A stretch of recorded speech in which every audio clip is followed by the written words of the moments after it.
Welcome to My Favorite Murder, the mini episode. This is a tiny episode. It's a baby of our big one. It's a little tiny baby. To get you through Monday. Do you like Mondays, Georgia?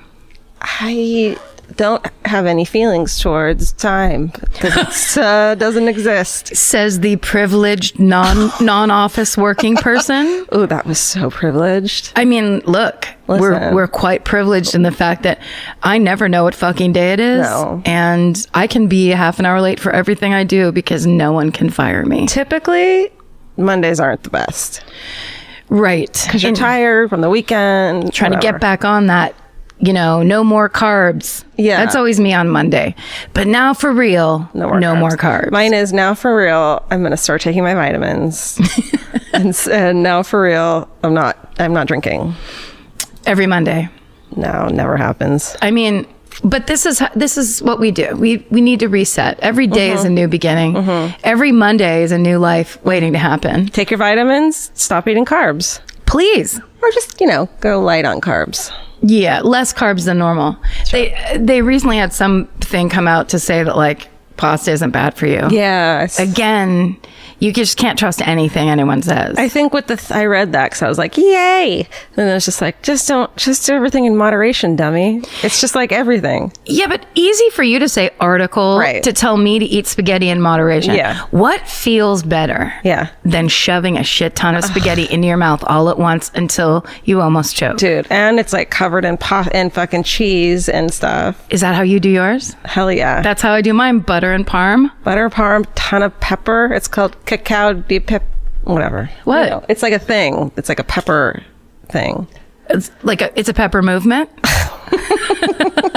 Is it a pepper trend? It's a pepper. It's like just a ton of pepper in your parm and butter pasta. Yes. Yeah, I'm 100% behind that exact mix. Let's go eat it. And if you can make it that cheap Parmesan cheese that's probably not real from Kraft. I hate it. Vince calls that shaky cheese. Shaker cheese, I think is what they called it as kids. Shaker cheese? Yeah, because you just shake it out of the thing. Hell yes. Not that kind of girl. Oh, I'm 1000% that girl. My mom was very big on like real Parmesan, like grated over, like fresh if possible, and real maple syrup. And Vince is fucking shaker cheese and like log cabin. Log cabin. No. My mom was real butter, real mayonnaise. Anytime Miracle Whip came into the equation, she had like a one-woman show about how much she hated Miracle Whip. I love it. So we never had it was like the dairy-based things that always had to be real. Huh. But then she was the queen of like minute rice and frozen corn, for dinner. I love it. I do too. The first time Vince ever cooked for me when we were like dating was he made me shake and bake. Oh. And I was like, I like Midwest guys. Yeah. This is cool. They know it's important. Feeding you. How about just a night, like, what if he brought you a hot dish? You're just like, I'm not going to take you out. Here's a casserole for you to keep for yourself. 100%. 100%. Keep for yourself. Good night. You can eat this at any time. I don't have to be involved. Until our next date. It's like this. It's like you're playing funeral. I love it. Okay, you go first. Okay. We read your shit. Here we go. Here we go. You know the story. Like my funeral? Okay. The subject line of this email is, I should have gone bowling. Okay. Hey, homies. Perfection. When I was around 13, I was hanging out with two girls that lived in my neighborhood, and we were outside laying on my trampoline, chatting with each other on a hot summer night. Sounds like fun. So good. My parents had tried to get me to go bowling with them, but being as I was 13 and too cool to hang out with them, I, in parentheses, probably not so politely declined. Anyways, it was around 8 or 9 at night, dark outside, and nobody was home. It's the perfect beginning. While we were chatting, we noticed a white van pull up outside my house and park, but nobody got out of the van. It just sat there for about a half an hour with the driver still inside, engine off. We were a little creeped out, but not enough to go inside. After a while, the driver got out of the car. It was a man in all black clothing with a hoodie on. No. And he had the hood over his head and was facing the ground, so we couldn't see his face. He started briskly walking into my yard, still looking around and walking right toward us. At this point, we were definitely freaked out, and we hopped off the trampoline and ran onto my back deck to go inside. As we reached the back door, the man walked up the stairs on the other side of the deck and was a few feet away from us as we realized that my asshole parents had locked us out when they went bowling. Holy shit. At this point, the man was still coming towards us, and we sprinted off the deck and ran straight to one of the other girls' houses, only to find that nobody was home there either. Dude, nightmare. Her parents had locked the doors thinking she was safe at my house. The other friend lived 2 streets away. We had to pass by the van to get there. So we creeped through a few yards and saw that the van was still there. When we got to the other girl's house, thankfully her mom was home. Unfortunately, though, she laughed off our paranoia and wouldn't let us come inside because it was a, quote, beautiful night. Oh, asshole. So we hung out. That was in the email. So we hung out on the girls' front porch for a while until I figured my parents would be home, and I decided to walk back.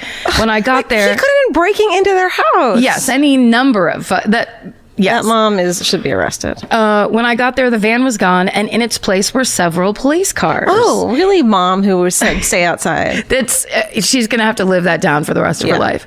As it turns out, this guy had gone onto everyone's decks in the 5 backyards that all faced each other, had turned on the gas grills and left.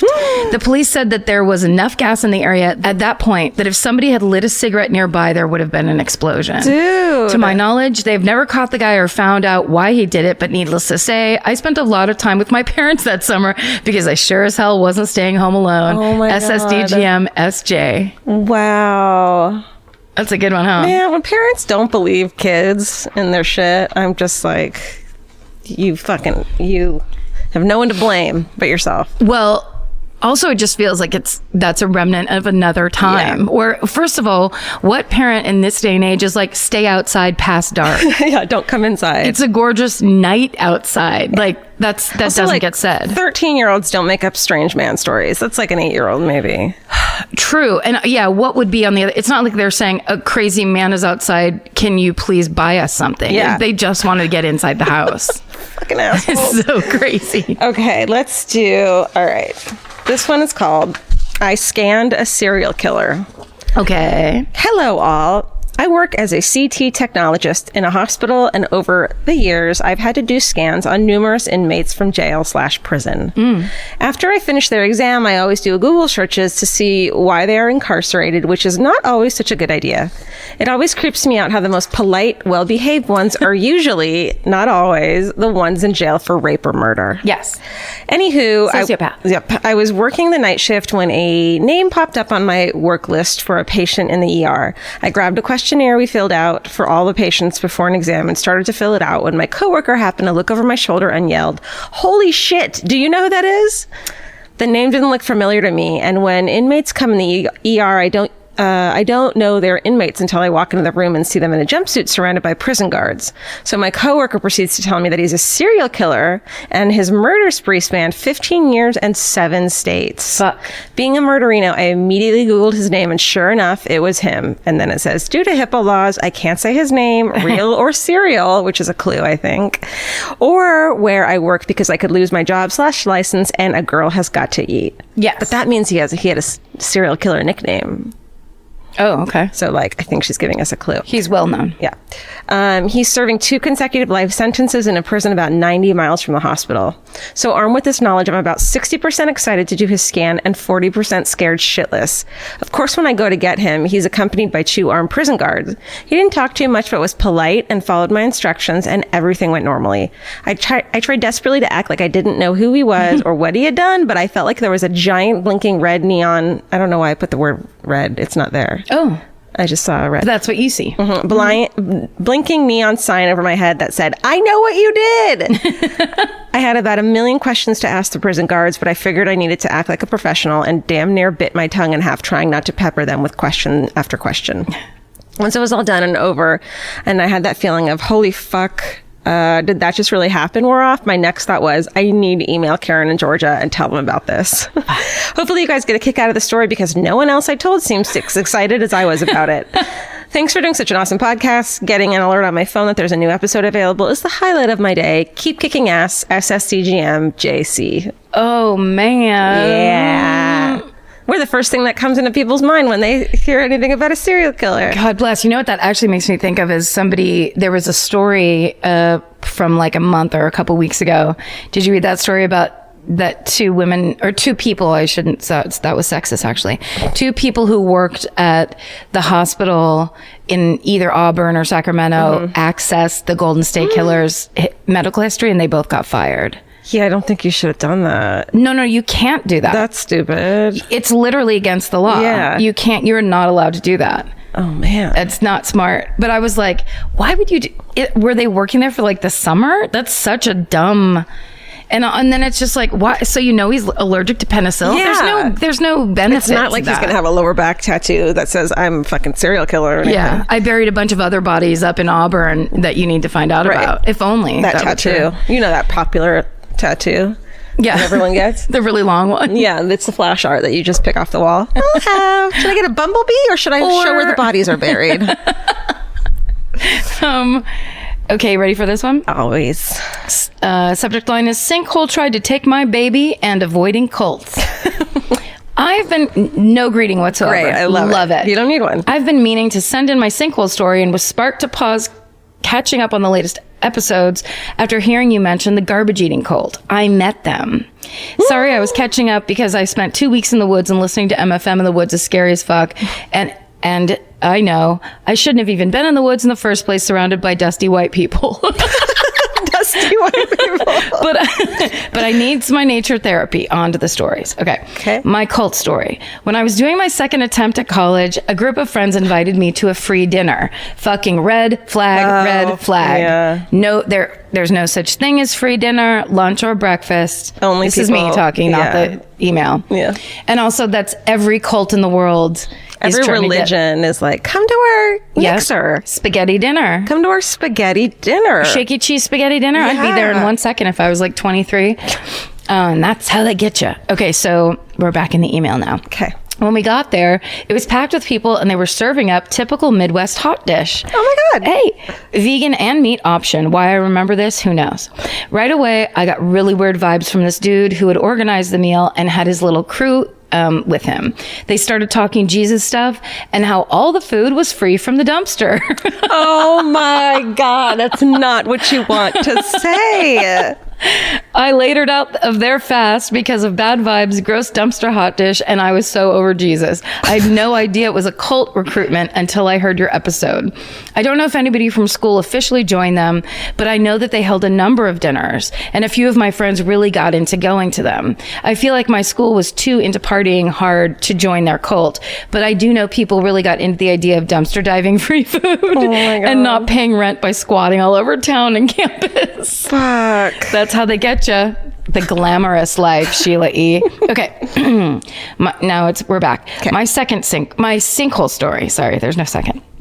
A few weeks after my first daughter was born, we had to go to a midwife checkup appointment. We were broke as fuck, didn't have a car. So in the dead of summer, I had to walk with my new baby a mile to the bus stop. Oh God. When the bus finally came, I was dying for some bus air conditioning, but a guy got off through the front door, halting my entrance. And I remember thinking, dude, you're supposed to get off the back door. There's a system here. But being a typical Midwesterner, I said nothing and just shamed him in my mind. Anyway, after he had gotten off the bus, we stepped on and heard a loud crash behind us. We turned around and the sinkhole where we were just standing, the sidewalk where we were just standing was gone, and so was the dude. No. A sinkhole had opened up and swallowed him. The bus driver radioed 911 or whoever, told them what happened. Someone on the bus was like, back up the bus, it could open wider. Yeah, dude. And I was like, get me and my new baby off this bus. We all got off the bus and could hear the man screaming and the sound of water rushing to fill the hole. We tried to yell at him that help was on the way, but he couldn't hear us and just kept screaming. It was all so unsettling, to say the least. Emergency services finally showed up and was able to get him out. He was all bloody, but able to walk and was taken away in an ambulance. Like a jerk, I can't help but think if he had just followed the rules and gotten off the back of the bus. maybe he wouldn't have ended up in that hole. My mom later said that if we had been the ones who had ended up in the hole, we would be rich with settlement money. I was just going to say, but yeah, that guy got a fucking big settlement from the city. I guess that's where I get my a-hole ideas. Oh my God. That's right. It's usually hereditary. Yep. Hope you like my non-murder and everybody lives stories. Lastly, I just want to say thank you for bringing to attention your struggles, mental health, addiction, eating stuff, etc.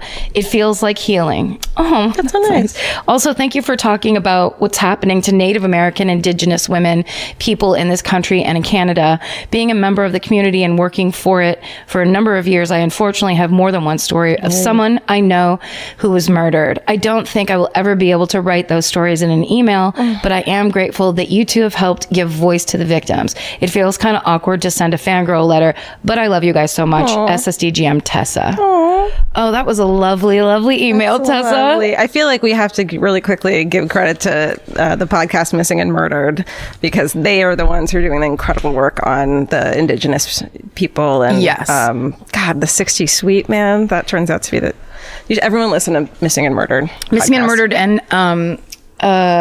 well, I think because we did talk about Wind River, but that idea that is like based on the fact that indigenous women get murdered and they're this crazy rate, and none of them get solved. Yeah. No one works on them and none of them get solved. So yeah, that's right. We could definitely be doing more, and we've barely done what like lots of other podcasts have done. But as long as everyone talks about it, we can all talk about it together. That's right. Thanks, Tessa. With America's #1 meal kit, HelloFresh, you'll get easy, seasonal recipes and pre-measured ingredients delivered right to your door. All you have to do is cook and enjoy. HelloFresh makes cooking delicious meals at home a reality. From step-by-step recipes to pre-measured ingredients, you'll have everything you need to get a wow-worthy dinner on the table in about 30 minutes. Say goodbye to endless grocery store trips and takeout. HelloFresh has you covered. There's something for everyone, from family recipes to calorie smart and vegetarian, and fun menu series like Hall of Fame and craft burgers. HelloFresh has more 5-star recipes than any other meal kit, so you'll know you're getting something incredible. HelloFresh is flexible and it fits your lifestyle. Easily change your delivery days, food preferences, and skip a week whenever you need. Break out of your dinner rut and make deliciousness part of every week with HelloFresh. I love that even though HelloFresh is super easy and they make it really basic and like straightforward, you still feel like you're cooking this like incredible home cooked dinner. And that makes me feel good about myself. And that instead of just ordering takeout, I'm actually making something and preparing something at home. And that just, it feels good. So for $80 off your first month of HelloFresh, go to HelloFresh.com/murder80 and enter murder80. It's like receiving 8 meals for free only at HelloFresh.com/murder80, promo code murder80. Go buy. Hey, let's do a quick depressing one. Great. Since we're there. It's not depressing, but, you know, it's uplifting in a depressing way. Here we go. Okay. So this is called Hometown Sort of. Charlie Manson. Got it. Hi, Georgia and Karen. I've become a recent murderina because a friend told me you guys do hometown murders where people tell their personal stories.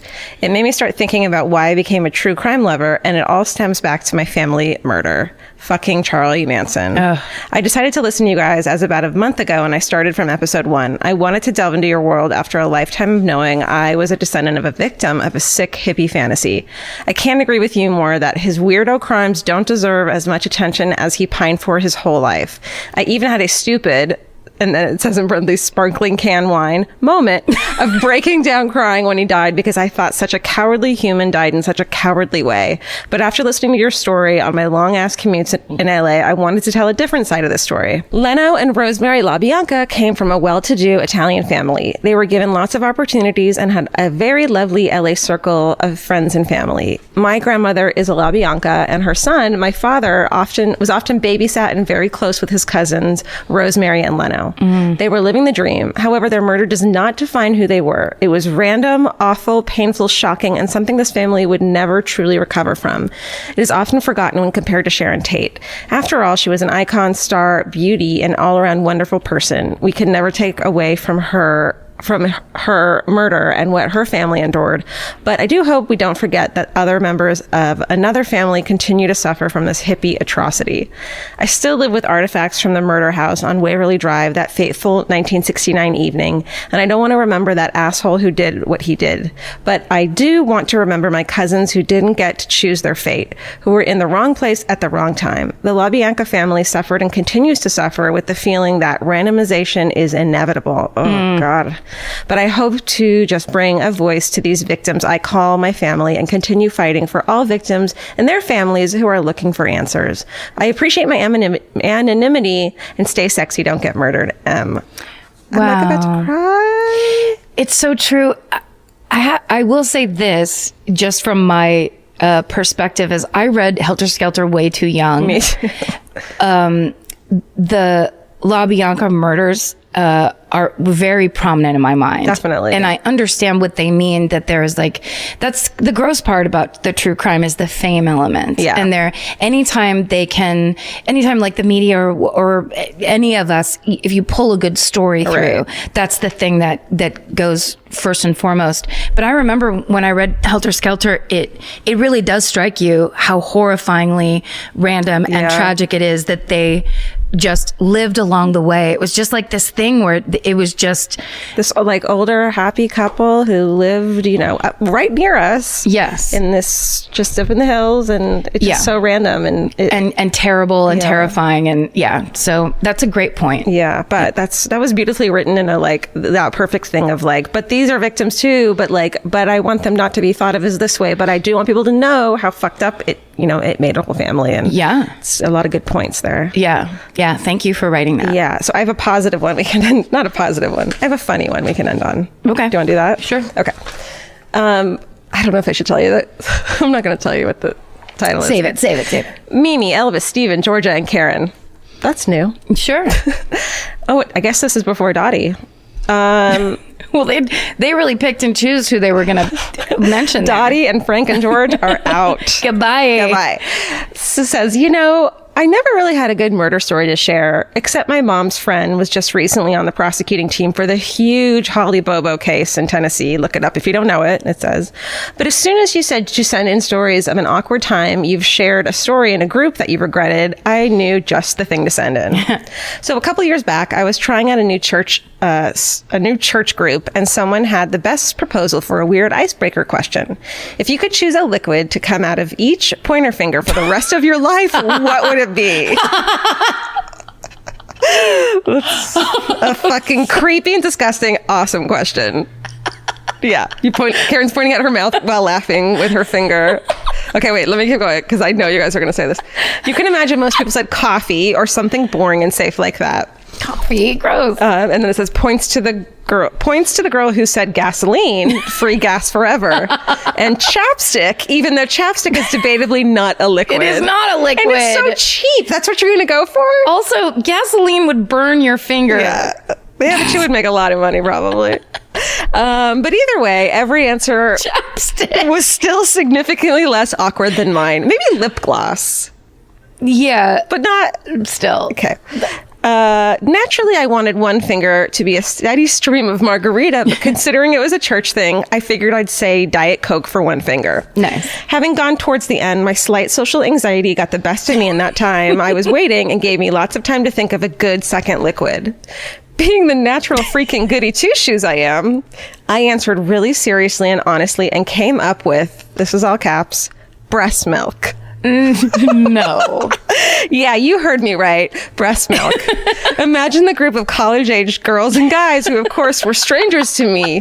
Before I could explain that the reason was because I'd go to Kenya, and there are some very undernourished men and babies who need breast milk to survive. I'd already lost the crowd and been deemed the total weirdo of the group. Yeah, they were right to do that to you. Good. No recovering from that one. Moral of the story, feel free to open up to new people, but maybe only to a certain extent at first. Don't take a goofy icebreaker question to a serious save the world level. If you ever feel like margarita is an inappropriate answer, just go ahead and rule out breast milk too. Thanks for the laughs and fascinating stories you've given me and all my friends in architecture school as we were up all night. Delirious, and for continuing to bind us post-grad with your SSDGM. GM meaning group message. Love y'all, and goodbye, Polly Ann. P.S. Can you two and Stephen please share with us what liquids you guys would choose to come out of each pointer Yes, we finger? can. All answers accepted. MFM is a safe space. Bullshit, Pollyann, you fucking weirdo with your breast milk. Not all answers except okay. Because here's what's hilarious about that. I love the idea that she's like, okay, I got to play to this crowd, which I will tell you right now is always a mistake. Yeah. When you think you need to play, like you're going to play to a crowd, I'm going to wow them. You're going to get it wrong. Make them laugh, or I'm Yes. going to do anything for this crowd. Yes. Secondly, you could have just said milk, and it would have been fine. Yeah, the breast milk specifically. Chocolate milk. Chocolate milk. You didn't have to name the country you thought you could go to where people were so poor. Like everything about that. It was like when you're shooting for the stars of like, this is how I'm going to be good. Incorrect. And then, oh my God. Turns out there is an incorrect answer to that. Oh, I love it so much. Incorrect answers are more fun anyway. Oh, shit. First thing I could think of is kombucha. Because it's good for you and I like it. Right. Steven? I mean, the margarita answer obviously is the obvious one, but I feel like you could do tequila, and that way you don't have it pre-mixed. So Definitely. then you could, for Very more smart. occasions. And but- it's not, because sometimes margarita's too sweet. What if Exactly. they make it the wrong kind to come out of your finger? And Yeah. you're like, oh, I wanted a Ew, skinny strawberry? one. Yeah. Jalapenos, your fingers are just... Yeah, you're always like, you scratch your nose and you fucking... You have like gas and margarita, and you're just like, fuck. What if you mix up which one's gas and which one's margarita? and you become Sammy Hagar? And you still get fucked up. What's yours, Karen? I don't want shit in my finger. If I was at this party, I'd wait till it gets to me. I'll be like, "You're all fucking weird and perverted." Here's my weird answer, Steven, and Steven will understand this. What about tuna juice so all cats love you? You're just like leaking it around the alleyways. And cats are just following you everywhere you go. And all cats love you, and all people are like, "Hey, Georgia, hey, have you taken a shower lately?" about Georgia? Just shake your hand. It's all... Stop I taking forget a shower. which one's tequila and it tastes like kombucha, kind of. See, the first thing I thought of, the reason I was laughing so hard was like Spider-Man style. I wasn't thinking of stuff you drink. I would think like, what's fun to shoot at people? Like that's- silly string. Yes. You know what I mean? That's good too. With some, just like a high pressure hose, like at the car wash. Yeah. Like that, where like it would almost be like having a gun, but it's just water. So Well, that you're makes not me gonna think kill anybody. of our friend Joe Naray has that story of how when he was a little kid, they were all playing Super Soaker, and he thought it'd be really funny. Like they would put clothing dye or dye it and dye your clothes sometimes, and he thought it'd be really funny to put boiling hot water in his and shot his friend with it. Jesus Christ! And yeah, that's the story, is how awful he was. So that's it. God. Joe Naray. Go listen to Joe You know Radio what'd be podcast. fun if I sculled my friend. That moment of you do it and you're like, ha ha ha ha, and then the kid's like, oh no, this burns. Yeah. So not hot water. No, hot water would be bad. A nice room temp water, like tea. high pressure. You could wash your car. Ooh, yeah. You could make someone stand back. You can heat up a pool when it's too. You could also give thirsty cats might like you. Yeah. If you're still on that cat thing. With lotion count, or is that not liquidy Is that enough? liquid? Lotion's probably. Yeah, that's a liquid. How about what are you gonna? Sorry, what are you gonna do with that lotion, Steven? It's just convenient. Every answer is like we're staring into people's psyches, but you're all innocent, like milk, and then it's like, ew, you're fucking gross. perv. Yeah, you're gonna smell like rotten milk all the time, and like, ew. Ew, you're so gross. Lube. Vaseline. Even yes. like something as innocent as lube can be fucking. Okay, hold on. I love icebreaker questions. Yeah. I love this shit. I love answers, and we used to Me play too. would you rather. It was Yeah. like, but we called it this or that. And so it'd be like flying and invisibility, and everyone would give their answer, and then everyone would start attacking everybody on how their answer was wrong. Who's got the wrong one? What? 'Cause I was That would like- be stupid if you could fly. Then you. Where it's like the friends that I had that said invisibility, I was like, okay, you just basically admitted you're a perv I don't to trust you. everybody. Yeah. You're untrustworthy. You read my diary. You're sneaky Pete. Yeah. And you're giving up flying. Totally. So that you can fucking spy on people, you Totally. weasel. Everyone send us your favorite Liquids. icebreaker. P.O. box. Send us your favorite icebreaker questions, or when your icebreaker shit has gone very bad, or you did like a terrible first impression. Guys, what if That's the picture. The picture I have is like when you start a question like that and you think it's going to be so fun. You guys, what is your... Okay, hold on. And then maybe we can just make a list of those. So like, because they're not all stories, just send us like icebreaker questions. Yeah, that's so good. Also, flying or invisibility. Obviously flying. Now I'm not going to say it. Yeah, If it that's was right. invisibility, I wouldn't tell you. That's such a setup. Steven? Well, I mean, it's just so much more fun. Dude, flying is the greatest American hero. It's the greatest American everything.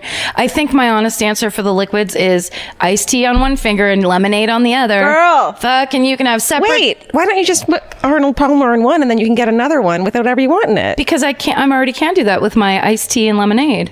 At least you could have like gasoline, liquid gold. The idea that you're going to shoot gasoline out of your finger is A, greedy, B, insane. There's no way you don't get cancer from that and the fumes. You could never smoke again or do whatever you want with fire. You just stay away from fire for the rest of your life. Right. You go skiing and people are like, let's gather around. You're like, sorry, I'll blow up.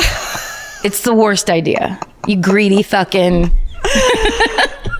Thanks this for is listening, the discussion I want to be having. This is the best. Send us your ideas. Everything myfavoriteMurder@gmail.com. Goodbye. Oh, stay sexy. And don't get murdered. Goodbye.